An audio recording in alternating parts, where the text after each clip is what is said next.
Hello, everyone. Welcome to another Sanctuary Speakers Series conversation. My name is Miko, and I am Farm Sanctuary's Senior Manager of Social Justice Programs.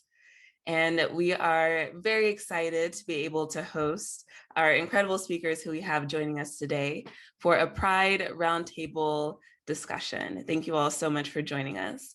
Joining us today, we have LoriKim Alexander, Zane McNeill, Amy Quichiz, and Pattrice Jones of Vine Sanctuary. And you'll have the opportunity to hear and learn more about each of our speakers throughout the conversation today. And on the Farm Sanctuary Speakers website, you can also access each of their bios there to find out more information about them as well. And Pattrice has actually generously offered to facilitate the conversation today so that I could participate. So Pattrice will primarily be the one asking questions and guiding our conversation for today. So with that, I will go ahead and turn it on over to you, Pattrice, to get us started. Thanks so much, Miko, and I'm so excited by Farm Sanctuary Speaker Series, and I'm so excited that Farm Sanctuary is putting together programs like this. So shout out to Farm Sanctuary from Vine Sanctuary. To start us off, we'll start slow. Miko and I were both curious to hear more or to hear something from each person about your personal experience of Pride, what that is, what that has been, and that's because this is a Pride Roundtable. I can go ahead and go first. So Pride for me is actually sort of interesting because I didn't really grow up with it as a concept. Being from West Virginia, I didn't even really understand that genderqueerness or transness existed until I went to a camp called Sprague, the Sierra Student Coalition held. And that was the actual first time I really understood, or people introduced themselves by pronouns. I just had never experienced it before. And so from that time, it's been almost a decade later, and it's been so very different what Pride is. And so I like holding space for that while also recognizing that there's a lot of problems with Pride as an institution that I imagine we're gonna be talking about later. And so it's a space for me to feel like I can exist, you know, that I can find myself. It's affirming. It's a space that just says, hey, you know, there is freedom here. It's revolutionary. And that's really what I think Pride should be, is inherently just destabilizing and revolutionary. And so at that, plus the wideness of, you know, I'm in Orlando right now, everything is lit up with rainbow colors. It means a lot, but at the same time, you know, if BB&T is lit up with rainbow colors, what does that mean? But so just that's what I'm thinking about right now with Pride in general. Yeah, for me, I'm from Jackson Heights, Queens. And when I was a kid, I also didn't know that there was like a Pride celebration until I was in my parents' car. And I remember driving by the parade that always happens in Queens.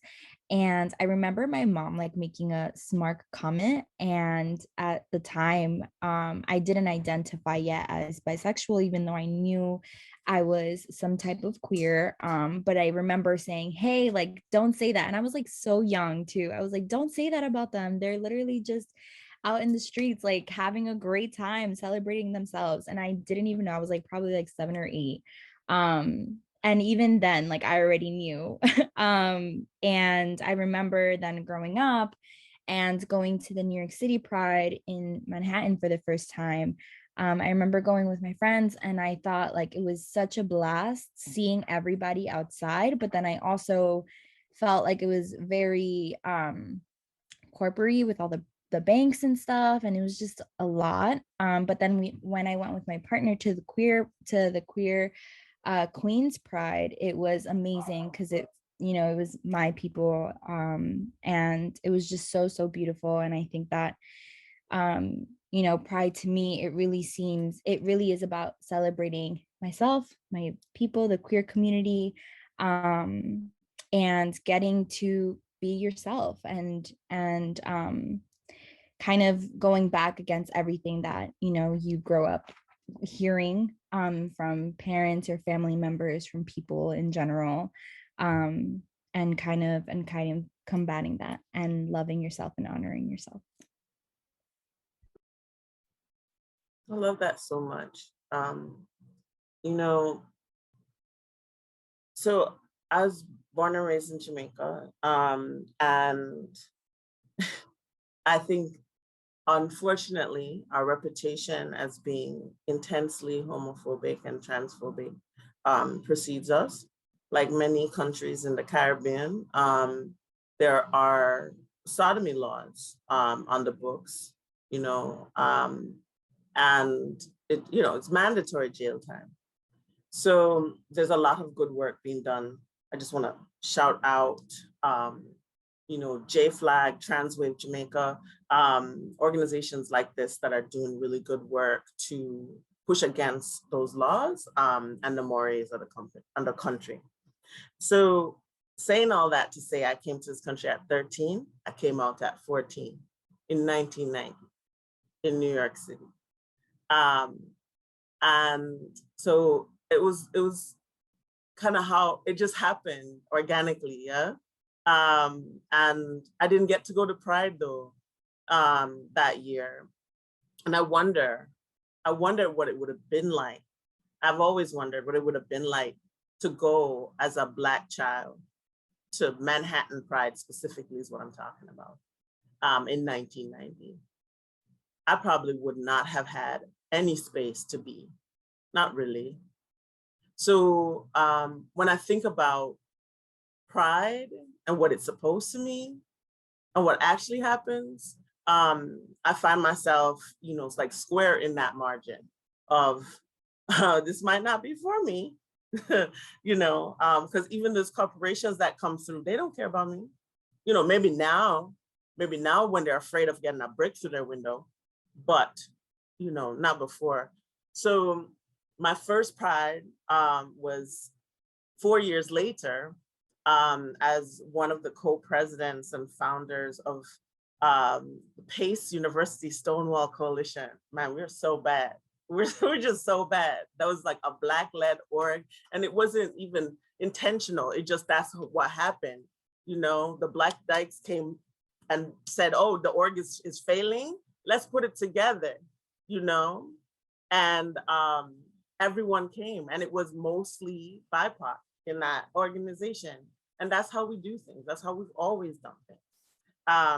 So when I think about Pride, I think about that day as an 18-year-old, and I'm going to try real hard not to get emotional, right? Because it's too early in the conversation. But I think of that 18-year-old. I found a little flaggette uniform out of the dollar bin at an East Village consignment shop. I put the rainbow flag on my body. The fact that I could touch a rainbow flag and have it draped across me, my heart was so big. I was so proud. I felt 10 feet tall. I had on glitter Doc Martens. Nobody could tell me not a thing.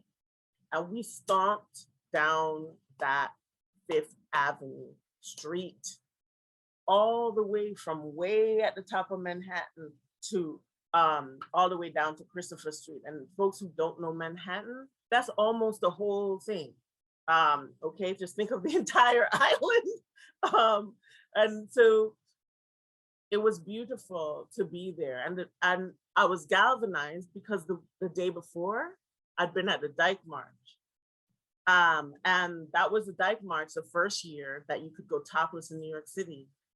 And so some of us were like, oh, okay, yes. But because the cops it's like they weren't aware. So they were arresting people for doing that. And so several of us got arrested.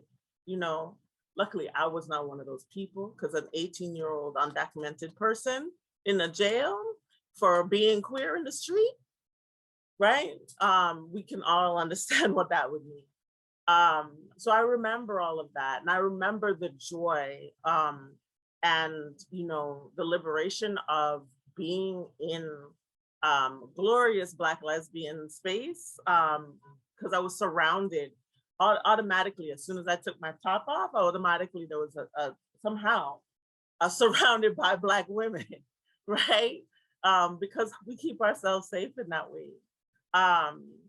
Somehow there was cameras and, and it was gay news. Gay news is a thing, right? And before that, the week before that, I was galvanized by the Brooklyn Pride. Brooklyn Pride was very Black and brown, but mostly Black. And it was just a beautiful sight to behold. I felt lovely. And in the area of Brooklyn where, people have routinely been stomped, or at the time had routinely been stomped for being gay, and especially trans, right? So I'm going on a long time to make sure you have some grounding, in the realities that a lot of us face going to Pride as Black people, and as, BIPOC in general, right? So there's these beautiful moments, but in general, a lot of the memories are tainted by interactions with the cops that didn't need to happen, tainted by the fact that everything, all the parties were so expensive, and they don't provide food, So if you've been out all day in the sun with no food, guess what? You're gonna have to find these high-priced food. And then what on top of it is gay white men, all of them. Gay cisgender men, and so that was the reality of all the parties and all the spaces. Now it's very different, and I love what is happening. I love the becoming of community, right? Before we started recording, Pattrice, you talked about family, the fact that you asked somebody, are you family? That's my favorite. That's my favorite thing, and that's my favorite greeting, peace and love, family. Right? Because this is how we make a way. And so I will stop talking because Miko needs to say something. I'm appreciating this conversation so much already and want to really invite y'all to take up all this space and go on for as long as you want and to really share honestly. And I'm appreciating what you're sharing already.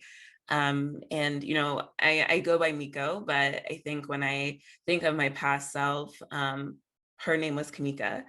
And it's so interesting to kind of revisit this freshly now and what pride means for me, because I think one of the things that I really value is this idea of liberatory spaces, right? These kind of spaces that we carve out for ourselves where we can access a greater sense of freedom or liberation than what really exists beyond those spaces for us. And within these liberatory spaces, we have liberatory relationships with each other where we kind of reflect back to each other our fullness and the wholeness of who we are, worthiness, all of that. And so that's an idea that's really important to me, and something that I'm also kind of being with and reflecting on my past experience and what pride meant for me. What's coming to mind is this memory of this young person who, coming into her queerness at the time, and even for myself, I don't experience myself as having any gender, so I don't use gender pronouns for myself. But when I think of this past person and her experience, it was really one of coming into queerness, particularly in San Francisco, because I was living in San Francisco at the time. And this person who, it felt like, was operating in this kind of bubble of safety that she had created for herself, going to like the gay clubs in San Francisco and going to Pride and feeling like joy in that and being able to explore this part of myself, and also recognizing that it wasn't for me, but still being able to access that. And in retrospect, I recognize that that's like a Black survival skill, right? That, I'm navigating these spaces that weren't meant for me, and yet I'm able to be here and take what works for me and like leave the rest. And that was kind of the experience. Like I was able to access it when I needed it, and it meant something for me coming into my queerness in this space with all these like white, gay, cisgender men, and this woman who I loved, right? And being able to explore that and experience that, and that meant something to me. And even I'm remembering for one of my birthdays, my mom came out to visit me, and I was living in New Jersey. And she went with me to Pride. I was like, we're going to Pride in New York City. And she came with me. And that meant so much to me. Like, you know, Pride was what it was and all of that. But this moment that I was sharing with me, my mom and my sister friend, and what we were having together in that space meant so, so much. And now I think as the person who I am today, Pride has those fond memories for me in terms of those relationships and those moments that I created with the people that I loved, those liberatory moments. And now I think I really experience it as more so this pride, the sense of pride in who I am as a Black queer person. Like, I am so proud specifically to be a Black queer person because of this lineage that I'm connected to, you know, James Baldwin, Audre Lorde, Marsha P. Johnson, right? All of these people.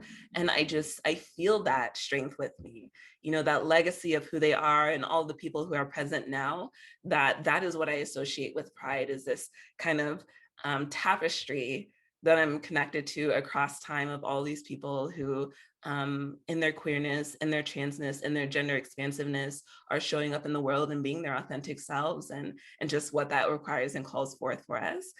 So it's like, yeah, there's this whole like pride corporate thing, whitewash, all of that. But there's something in my experiencing of survival where I just, you know, navigate the world in the ways that work for me, loving the people who I love, loving myself, and creating spaces for myself in that way. So that's what really resonates for me, especially in hearing what you all shared as well. I would also like to add, sorry, just hearing everybody, like everybody's comments has been so incredible to hear, and I really like resonate with everything y'all said. And I think that even when we're talking about Pride, I think that like LoriKim mentioned, the New York City Pride is very like white men, gay men specifically, out in the streets, like throwing the parade. And I remember one specific Pride, 2016, when Pulse Orlando happened. um it was it was so devastating. I came home, and I remember, you know, leaving with my flag, and or my mom being like, where are you going, like why are you going over there, you know, it's so dangerous now with this what happened. And I'm like, yeah, like more than anything I have to go out there. And I remember crying, and I remember crying to her, and I was like, you know, that could have been me. Like it was all like Black and Latinx folks that passed. And I remember going to the parade, and I remember seeing marchers like wearing all white with all the names to remember them by. And I felt like it was the most I've ever seen like people of color speak at the parade. And because of what this happened, and I think that it's so sad that basically the mic was given to people of color at Pride when something devastated happened, and not always centering our voices at Pride. And I remember going back home and honestly just crying because I have never experienced a Pride like that before. Until obviously I found the Queen's Pride, and I was like, wow, like this is more me. But it was just really sad and devastating how, you know, they just center our voices when something like this happens.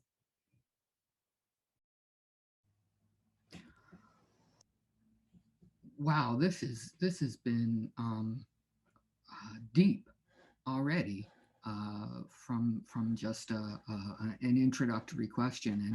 And I'll just say, for me, as someone who went to the 10th anniversary of Stonewall March in 1979 as a 17-year-old, when they, as far as I know, weren't yet calling it Pride, and who actually got really annoyed when they started calling it Pride, which to me seemed so corporate, in the 1980s, and then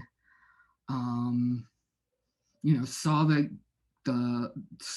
so I actually feel like, LoriKim, like if you had been there in 1979 with my crew who drove up from Baltimore overnight drunk to go, you would have fit right in. It was a really queer, like the 1979 march that I attended, whether or not some people had started calling it Pride, was gay liberation as far as we were concerned, and you would have fit in just great. You know, and then I started to feel uncomfortable, but then came AIDS, and ACT UP busted out, you know, so I'm not even sure. You might have been comfortable in 94 because ACT UP was still, like in 91, 92, 93, ACT UP was messing with the Pride Parade a good bit. But then, you know, after, that's when like the Human Rights Campaign, you know, which doesn't even have gay or queer or anything in the name, sort of took over nationally, and the people started marching for like marriage and let's be in the military, and you know, it was only then, you know, that you know, so then it goes right and corporatizing. So like I just have, like, I can't even with it. But to hear, for me at least, to hear that oh, and there weren't rainbow flags, right? The rainbow didn't even come in till late 1980s, early 1990s, and there was some fuss about whether the queers were taking it from Jesse Jackson's Rainbow Coalition. So that was a whole nother drama. But to me, to hear that for folks, like, even with the corporate, even with all of it, that folks are able to seize that feeling of pride that Miko talked about, that feeling of fabulousness that LoriKim talked about, like, to me, that's really heartening. Like, I mean, of course, things are going to be dreadful and dreary in some ways because we're fighting against this giant system. But that revolutionary spark has not, in fact, been drowned out by the corporations, and that younger people who go to Pride can still feel that really means something to me. I'm really, even if I don't hear anything else in this conversation, I'm really happy to have heard that. But you know, we have lots more to talk about, and I'm gonna skip to one of the questions that Miko came up with, which was the question of the power of sanctuary. So like Miko and I we actually both work at formal sanctuaries, but you know, a refuge doesn't have to be lots of places can be sanctuaries. So what Miko wanted to know is, when you think of the power of sanctuary, what does that mean for you? Considering your experience as a queer, transgender, expensive person, your overall lived experience in the context of veganism and farmed animal sanctuaries. Wow, that's a lot. Like, how do you see the sanctuary? What does sanctuary mean to you? And since we're doing this for farm sanctuary, you know, what things about that should those of us who are running sanctuaries take on board?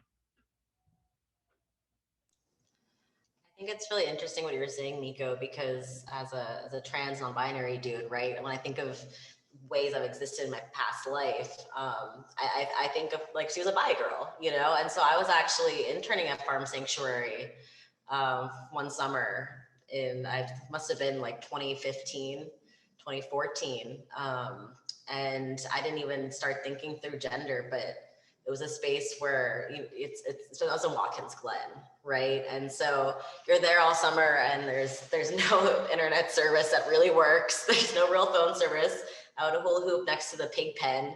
That's the only place I could get my phone to work. We watched all the Gilmore Girls on VHS because there's nothing else to do, you know. And then we had bonfires, and I think all of us kind of were queer in an unspoken way. But Warren hadn't quite understood that because we were all very young. We were all like 18 to like 20, right? But we all kind of held that space, and it wasn't the main thing we were thinking about at all, because you couldn't have guests over. You know, you couldn't. We were all just from other places in the country, all this farm, and none of us had cars, right? But having that space to learn about each animal's personality, right, and feel safe in that. Having space to be able to feel safe walking up and down at night, you know, and actually see the heat storms roll in. right? Or reading next to where the chickens were dust bathing. Like none of that was inherently queer, but it was very freeing in a way that I had never really felt before. And it was really safe. And so when I think of sanctuary, and security and liberation, and I'm so glad Farm Sanctuary is having these conversations now, because these weren't really conversations they were having in 2014, but it was still creating the space for queer people to be able to engage in multi-species relationships, to work with animals, to work with nature, and hold space for ourselves and start that kind of exploration. And so not only was Farm Sanctuary such a transformative space for the animals that we were lucky enough to come to know, but I'm sure as it was for me, it was for everyone else who interned there and stepped foot there as well.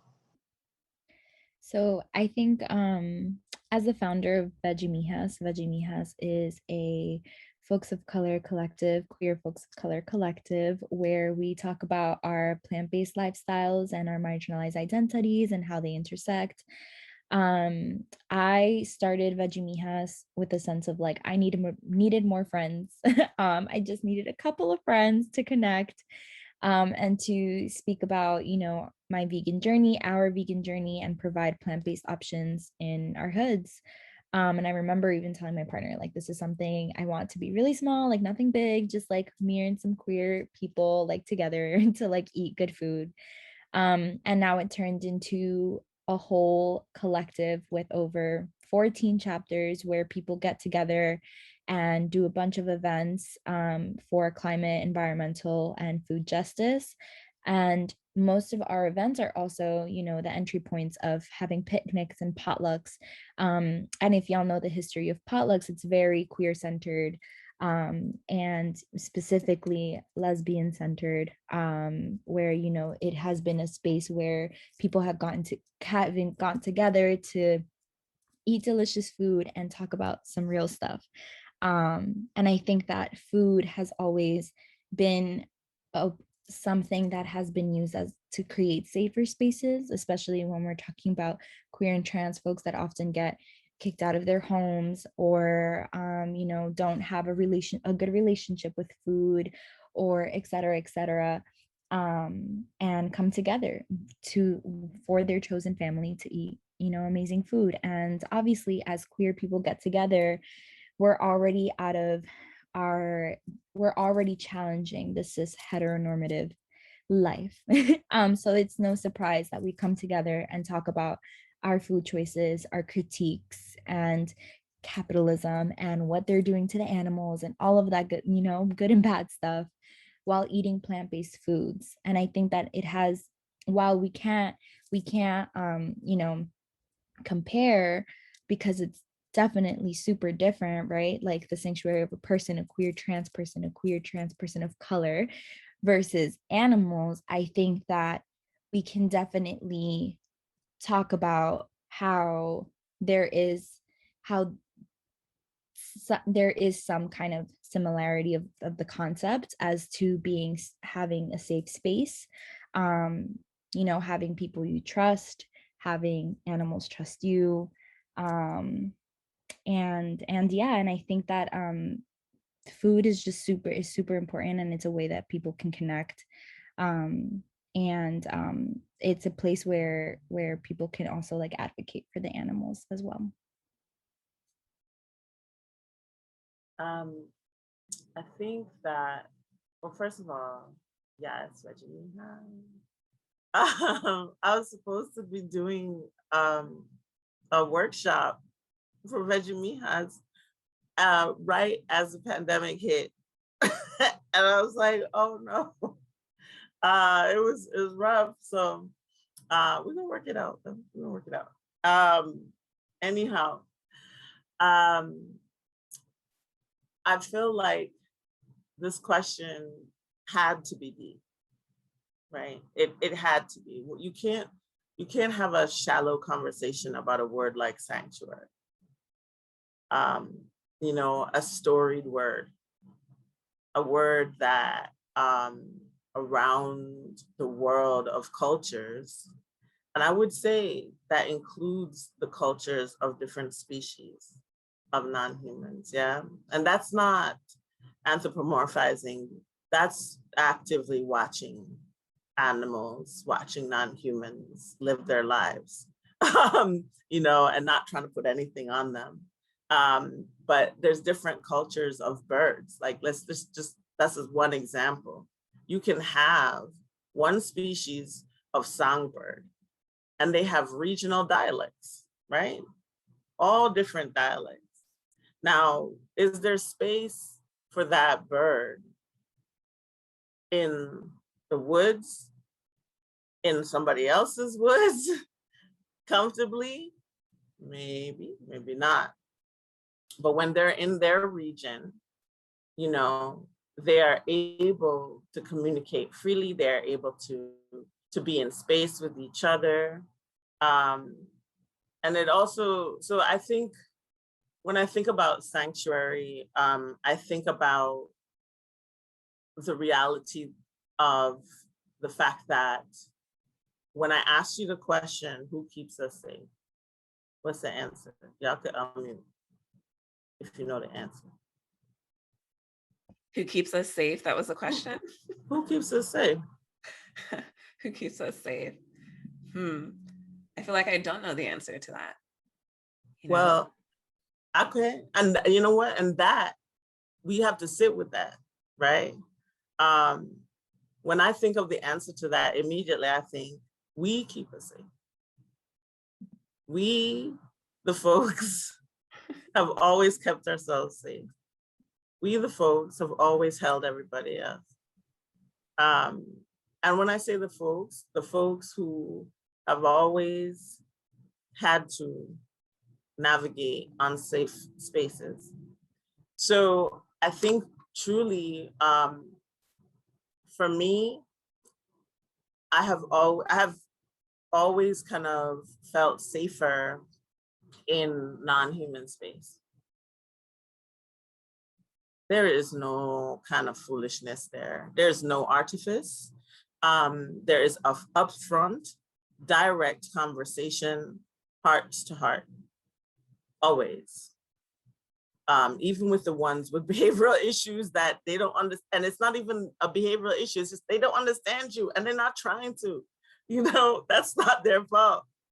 And so I have felt decidedly more at peace with quote unquote wild animal spaces.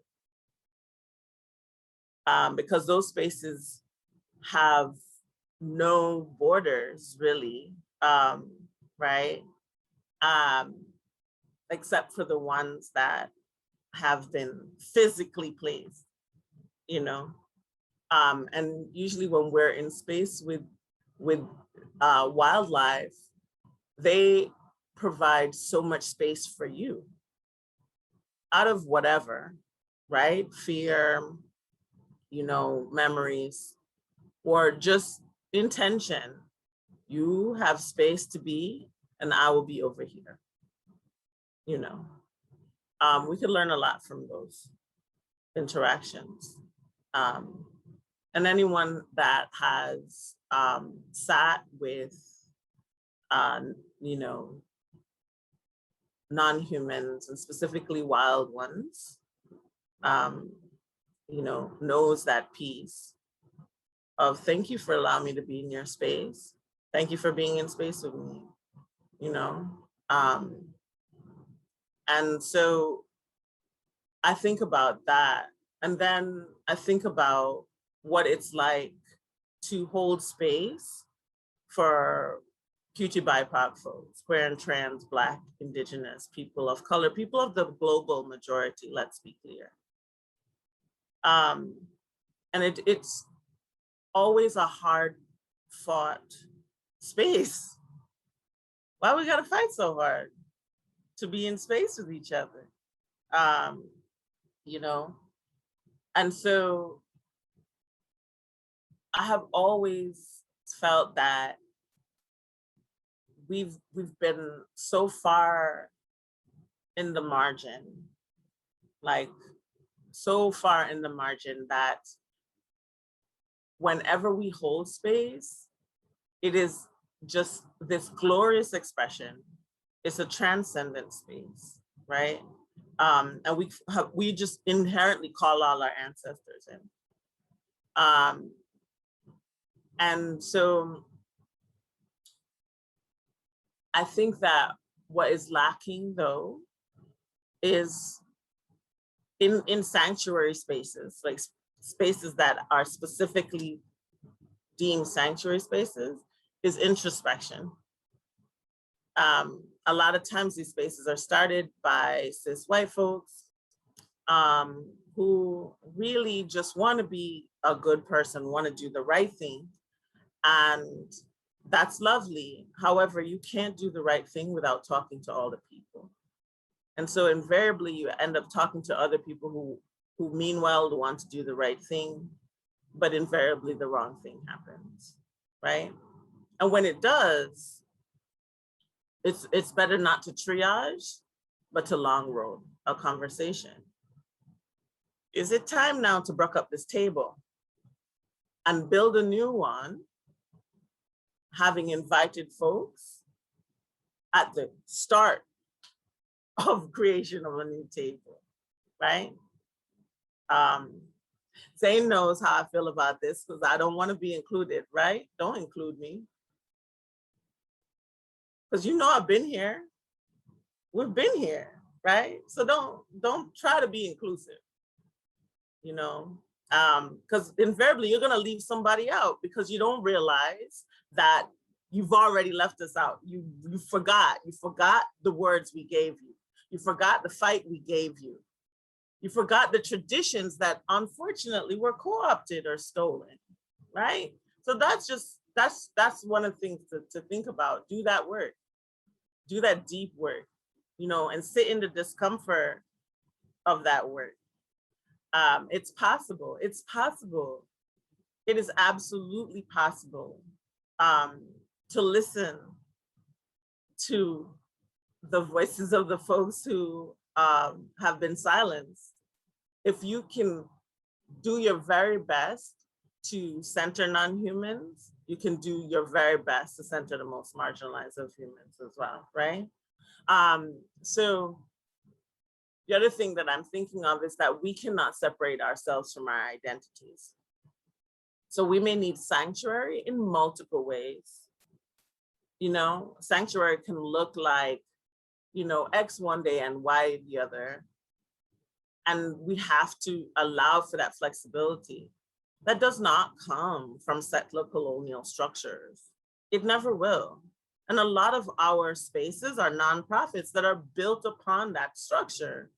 That structure is inherently oppressive and just a shit show. Let's just be very honest. So what is important is to consider all the ways. Consider, have we done harm? Let's look at restorative justice processes. How do we collect? Let's look at non-hierarchical structures. Who is getting paid? Let's look at where we have some gaps in pay. You know, these just very simple things. And I'm saying these things because I don't get to say them often, right? Nobody's asking. Nobody's asking.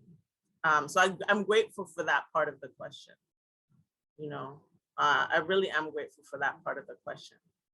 And lastly, I will say that Black and brown space is sacred, sacred sanctuary.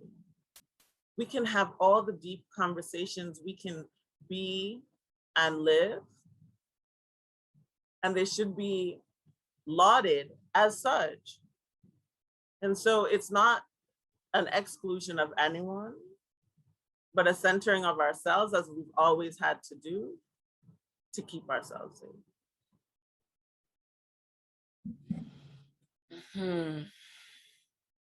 Yeah, I'm just really holding all of what you all have shared. And LoriKim, that question, who keeps us safe? Oh, that's sitting with me. That's sitting with me. And I'm trying not to get emotional, which is absolutely okay too as well, but I want to make sure that I can articulate what's coming here, because what comes up for me is a conversation that I had with a group of folks who I feel I have loving community with. And what came up was a reflection on the killing of Dante Wright, who was a young Black boy who was killed, and this conversation where his aunt was speaking about our collective loss losing him. And I have 5 nibblings, 5 nephews.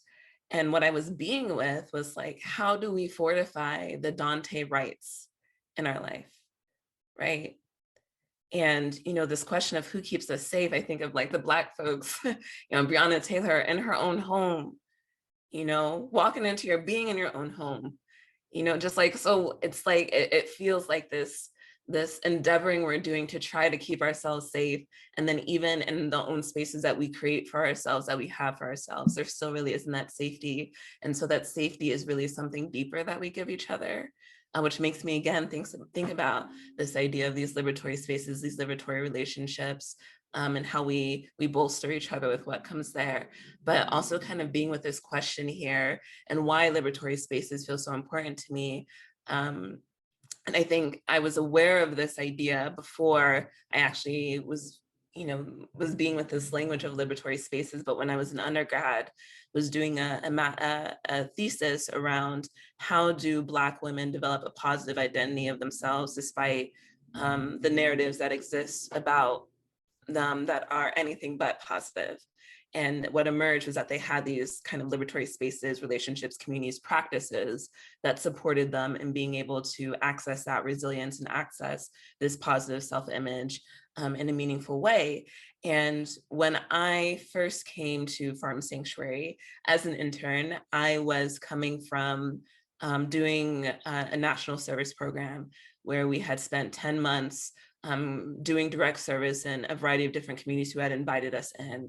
And so it was really embedded in these different communities who were experiencing the worst of so many different issues that are affecting communities and people throughout our country, and had also come to into my queerness at the same time.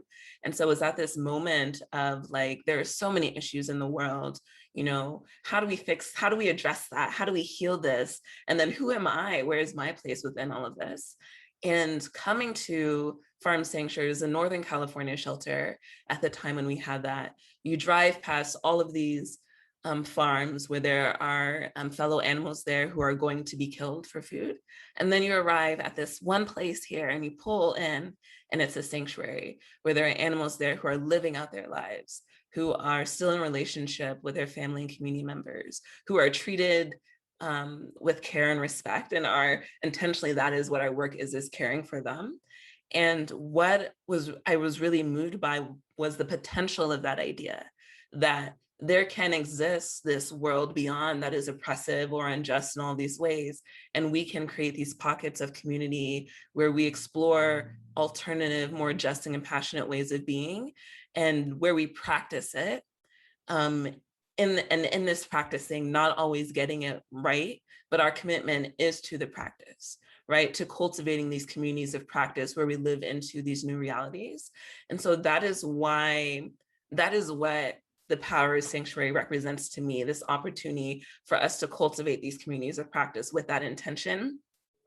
Also recognizing too, that idea of safety is such an interesting one, particularly with farm animal sanctuaries who are often located in rural communities that are largely white and not necessarily safe for folks. Like I know for myself and all of the, in 2 of the sanctuary communities that I've lived in have faced housing discrimination or losing housing, or seeing like Confederate flags, or, you know, other things that in my body made me feel not safe, or folks visiting the sanctuaries and not feeling safe, right? And so there's really this nuance and this complexity, but I think what really encompasses sanctuary is our willingness to be with all of that together, so that way we can move toward a more liberatory reality for everyone. So really that shared intention and that being in community together is what resonates. There's so much richness that has been said here, and so I'm not even going to try to like summarize, but I wrote down a few things, and I did find myself like having an idea.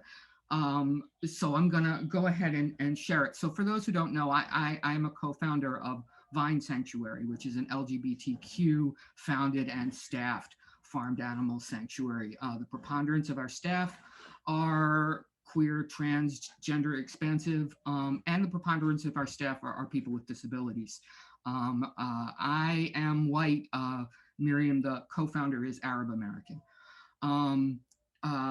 And we do things a lot differently than other farmed animal sanctuaries. And one of the things we try to do is make it think of ourselves as a multi-species community that's a safe enough space for everybody.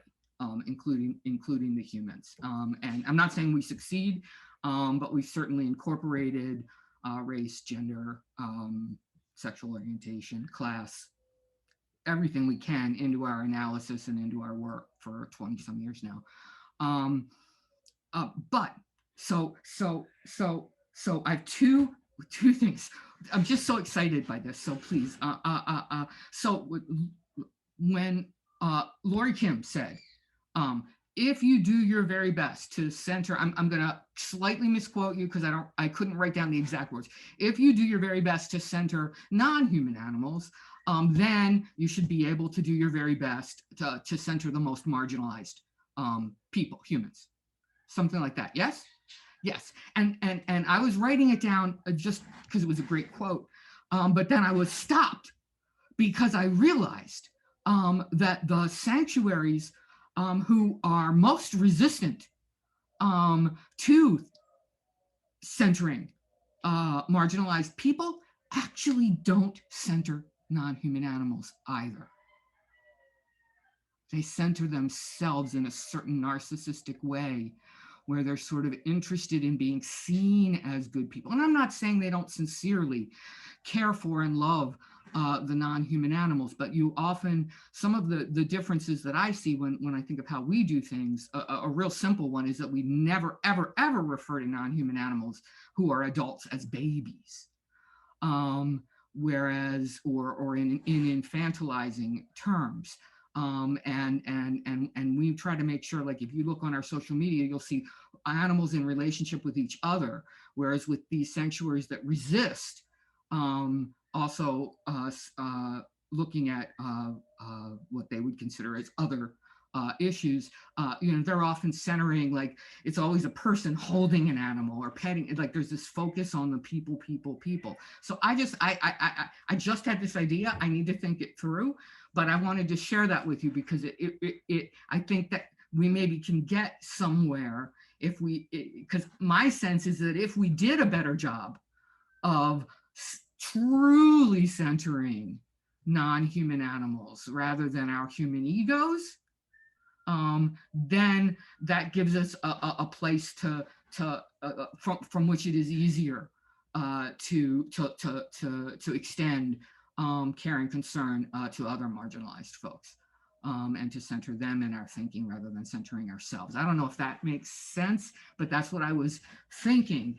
And then sort of to toss it back to the group, one thing that Zane said was talking about feeling safe in relationship with non-human animals, and feeling safe-ish at Farm Sanctuary, despite the fact that it's at Watkins Glen, and despite the fact that at that point they weren't being quite so proactive about attending to race or gender or sexual orientation. And you felt comfortable being in relationships with animals that were unlike relationships with animals you'd had before, right? And so then I was thinking, is there something queer, not in the sexual sense, is there something queer about what I'm actually talking about when I say centering non-human animals and having a relationship that's peer-to-peer, that's appreciating, seeing similarities while also seeing differences and appreciating those beautiful differences. Is there something queer about our impulse to have those kinds of relationships with animals? Do you think so? And if so, then do we maybe try to make the animal liberation movement more queer? And by more queer, you like meaning and like incorporating like queer tactics, approaches, and lens, like a queer lens and all of that? Yes, in the widest possible sense. I mean, of course, also elevating the voices of the LGBTQ folks who have been here all along. Right. But a lot more than, you know, diversity initiative type raising up our voices. But really, like, what would it be like to queer what we're trying to do here? I'm really excited about that idea because the way I came into understanding my queer identity was actually through queer theory. I was reading all these theorists and I was like, oh my God, you know, this makes sense to me. And I think I was taking this class and it wasn't until like the last week when I realized, oh, queer is more than just sexuality or romance or even identity, but it can be a way of existing or seeing yourself in the world. And I immediately think about when I was at Farm Sanctuary, I built this really, I felt like I had this really great relationship with this pig named Eric, who he was sort of isolated also because he had a kind of, his mom had stepped on his leg, and so he wasn't able to move around, and so all the rest of the other pigs would bully them because he was they're very hierarchical and they're very human-like in sort of like in a way that I almost feel seen, you know, then I can see other people. And so Eric and he was by a pen by himself, and I would sit on every lunch with him. So I would feed him like full watermelons, and I'd rub his tummy, and I had never really had that sort of vulnerability with any other staff or any other people or any of the other animals other than Eric.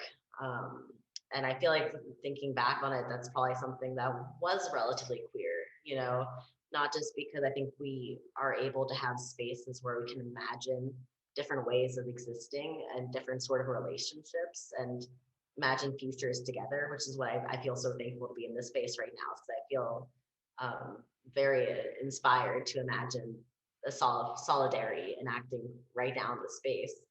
And so my relationship with Eric was really that. I felt more seen with him than with anyone else. And to this day, my relationship with him is probably one of the most intimate relationships I've ever felt like I've had. And so thank you so much for that idea. I'm just always so excited to talk about that. But then when I was thinking, hearing everyone else speak, my experience at Farm Sanctuary, right?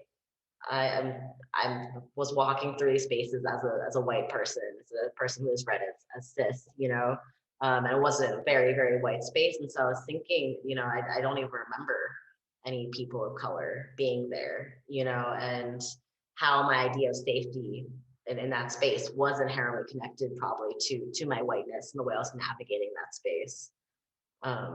So I imagine Farm Sanctuary now has been very proactive about that. I think it's difficult in all these different spaces to really make sure that they are as safe as possible and financially feasible as possible. Farm Sanctuary, when I was an intern, didn't pay. And so I was able to live off of like $600 my college gave me for the whole summer. But obviously just like other internships in the NGO spaces that are completely unaffordable, inaccessible for so many people, and in nonprofit spaces as well. You know, workers' rights are usually we give it all up for the animals, right? You're not doing enough for the animals in NGO spaces in general, and then obviously with BIPOC populations and queer populations specifically. Zane, when you said like, oh, you're like, it's not an inherently queer space. I'm like, yes, it is. It really is. It is. That's what queerness is, right? It's not just a catch-all umbrella for LGBTQIA+, right? Queer is revolution. Queer is the alternative to the status quo. Queer is, you know, anything that is gonna push, right? Push at the margins, push at the walls, push at the bubble. And I think that I love just that soundbite, Pattrice. Can we queer the animal liberation movement? Yes. Can we just acknowledge that it's inherently queer anyway? You've been doing queer work. Sorry to tell you about it. Sorry about it. Like, it's just, you know what I mean? It's just, this is the reality. You know, and it's not a co-optation of anyone's theory or whatever else. It's just a reality of things. And so why does that have to be a separate entity, a separate anything? You know, why can't we just all be talking about it as we've queered the space and have it be, you know, that adjective, that verb, you know, that noun? Like, why can't it just be and not be, you know, a special box that we're gonna check in the check-in, you know? I'm gonna jump in as facilitator and ask for a show of hands if we declare right now that the animal liberation movement is now queer. It's always been queer. Always Yeah. queer. And that's it for now. All of this is just so beautiful. So many ideas. And some of you know I've been moderating queering animal liberation workshops since for like 20 years. And every time new things come up, and this is the newest of all. I'm telling you, this is, and whenever that happens, I feel like just like this pinging in my brain as all the different things that people have said are like rattling around inside me and then intermingling with other things I've heard other people say and things that I've thought and things that I've read. And it's so effervescent and exciting for me. And I feel like it's been exciting for all of us to be here. And I really, so a takeaway that I hope others will have is just the power of collective cognition. The power that none of us can possibly figure out the stuff we need to do by ourselves. It's all way too complicated for one brain to comprehend, and just the power that happens when folks are in a safe enough space to have a real conversation. The beauty and power of that is I hope what people take away, and I also for sure want people to take away the fact that animal liberation is already queer and could be even queerer. And back to you, Miko. Amazing. This has been so rich, so beautiful. Thank you all so much to our speakers for everything that you shared, for sharing so openly, honestly. Pattrice, you for facilitating and sharing as well. Really appreciate the opportunity to hear and be in conversation with you all, and I hope that this isn't the last time. And to our audience, I want to encourage you all to check out and find out more about each of our speakers. Again, their bios are on the website. We had LoriKim Alexander, Pattrice Jones, Amy Quichiz, and Zane McNeill joining us today. So I hope that you all enjoyed the conversation and want to encourage folks to also go to farmsanctuary.org to be able to access our previous Sanctuary Speakers Series conversations and to also find out more about forthcoming events, programming, and other opportunities. So thank you all again so much for joining us. Thank y'all so much. Bye, y'all. Have a great Bye, week. y'all.